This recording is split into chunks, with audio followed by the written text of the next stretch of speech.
Halo pemirsa setia Fibis News, jumpa lagi dengan saya Alfred Bakasi dalam program Fibis News Domestic Market Review and Outlook periode 29 Maret sampai dengan 2 April 2021, mencermati prospek pemulihan ekonomi. Ya, pasar investasi dalam negeri pada pekan lalu diwarnai dengan sejumlah isu, diantaranya pengaruh sentimen dari pasar global, sehubungan optimisme pasar atas pemulihan ekonomi di Amerika, dan meningkatnya penyebaran virus gelombang ketiga di kawasan Eropa di sisi lain yang dapat menghambat pemulihan.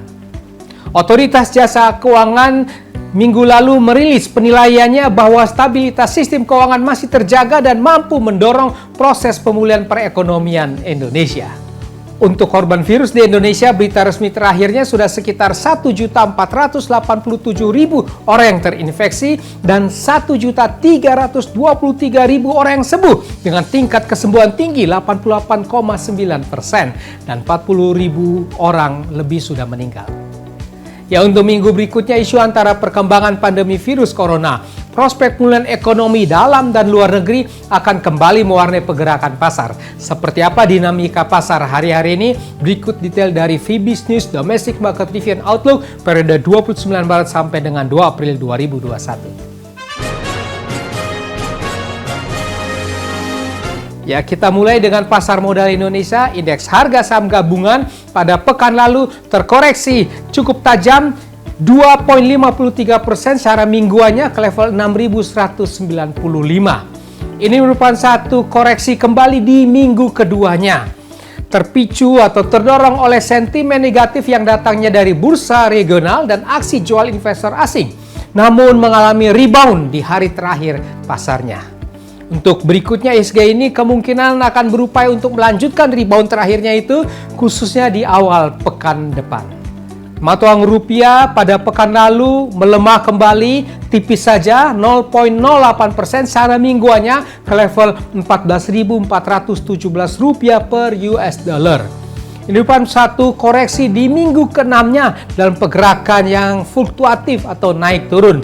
Sementara itu dolar secara global terus menanjak naik. Untuk minggu depan kemungkinan rupiah ini masih melemah tapi dengan agak terbatas dan di sekitar area konsolidasinya. Harga obligasi rupiah pemerintah Republik Indonesia jangka panjang 10 tahun terpantau beranjak naik secara terbatas mingguannya. Ini terlihat dari pergerakan turun yields obligasi secara perlahan dan berakhir ke level 6,749% pada akhir pekan. Sementara itu yields daripada US Treasury bergerak fluktuatif dan menanjak di akhir minggunya.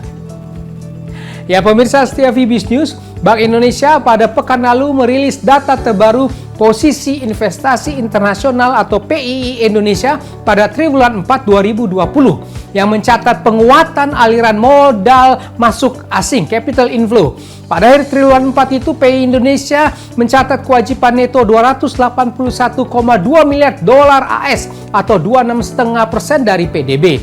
Ini meningkat dibandingkan dengan posisi kewajiban neto pada akhir triwulan 3 yang tercatat sebesar 260 miliar dolar AS. Peningkatan tersebut disebutkan karena peningkatan posisi kewajiban finansial luar negeri.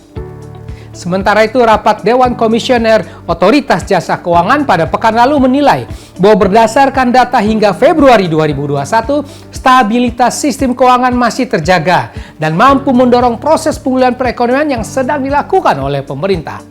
Ya, di tengah moderasi kinerja intermediasi, profil risiko daripada lembaga jasa keuangan pada Maret 2021 ini tercatat masih relatif terjaga dengan rasio non-performing loan gross tercatat sebesar 3,21% dan rasio NPF perusahaan pembiayaan 3,9%. Ya, sementara itu lembaga pemeringkat internasional Fitch Rating pekan lalu mempertahankan sovereign credit rating Republik Indonesia pada peringkat BBB atau investment grade dengan outlook stabil. Menurut Fitch, ada dua faktor kunci yang mendukung afirmasi peringkat Indonesia itu, yaitu prospek pertumbuhan ekonomi jangka menengah yang baik dan beban utang pemerintah yang rendah meskipun meningkat.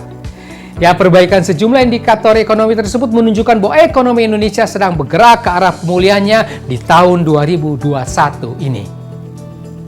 Ya demikianlah pemirsa setia VBS News, kita sudah membahas bersama VBS News Domestic Market Review and Outlook periode 29 Maret sampai dengan 2 April 2021.